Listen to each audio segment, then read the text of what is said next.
লোভের বশবর্তী হয়ে আল্লাহ না করুন আমিও যদি অপকর্ম করি আমার সংকটন যেন আমাকেও ছাড় না দেয়।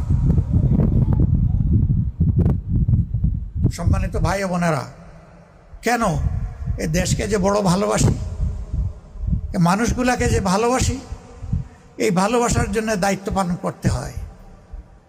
এজন্য আমরা সিদ্ধান্ত নিয়েছি, আল্লাহ যদি আবারও বলি, আল্লাহ তাআলার মেহেরবানি আপনাদের ভালোবাসায় আমাদেরকে সরকার গঠনের সুযোগ দেন, আমরা সরকারের তহবিল থেকে ওইটুকুই নিব যা নিতে বাধ্য, এর বাইরে একটা টাকাও আমরা গ্রহণ করব না।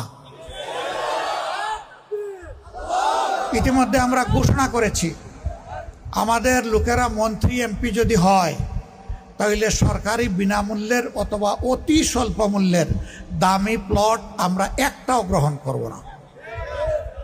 আমরা বলেছি এমপিদের জন্য, মন্ত্রীদের জন্য যারা ব্যক্তিগতভাবে গাড়ি কিনবেন তারা আমরা কেউ ট্যাক্স ফ্রি গাড়ির কোনো সুবিধা নেব না।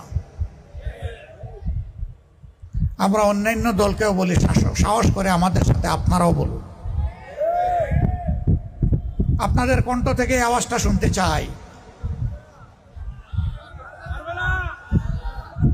একজন বড় নেতা আমাকে ফোন দিয়ে বললেন, দিলেন তো সর্বনাশ করে।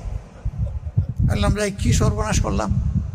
ওই যে এই যে ঘোষণা দিলেন, আমাদের তো ভাই আখেরাতের জন্য, জান্নাতের জন্য রাজনীতি করি না, দুনিয়ার একটু পাওয়ার জন্য করি। এইটাও যদি শেষ হয়ে যায় তাহলে আখেরাতও নাই, দুনিয়াও নাই। আমি বললাম, আমরা তো আপনাদের আখেরাতও সুন্দর চাই, দুনিয়াও সুন্দর চাই। আসুন সবাই মিলে দেশ গড়ি। এই দেশ যখন গড়ব তখন এই সুন্দর দেশের সব ভালো কাজের সুবিধা আমরাও ভোগ করব।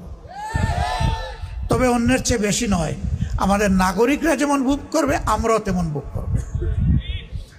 আপনারা এরকম চান কিনা? শিওর চান? ওই চান আপনারা বললেই চাওয়া হয়ে যাবে না? কি করতে হবে? লড়াই করতে হবে। আগামী নির্বাচনে আহারে এই যুবকরা যাদের বয়স এখন 28-30 হয়ে গেছে, তারা তাদের জীবনে একটা ভোটও দিতে পারেনি। ও যুবকরা, সমাজ তোমাদের জন্য গড়ব, সমাজ তোমাদেরকে দিয়ে গড়ব এবং সমাজের চাকা তোমাদেরকে দিয়েই চালাবো ইনশাআল্লাহ।